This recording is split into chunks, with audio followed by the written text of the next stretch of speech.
Ya bosona balee bara lolaa dombir dirri keessa addoo biyya koo jiraatee akka Huseen Suraatti haa biyyeen na nyaattu.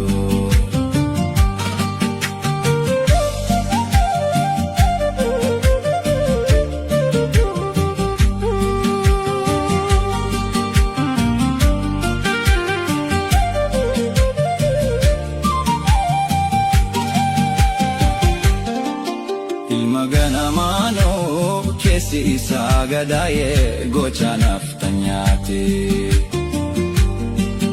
utubaa warraaqsaa Baaleerraa Sumaalee biyya Arabaatti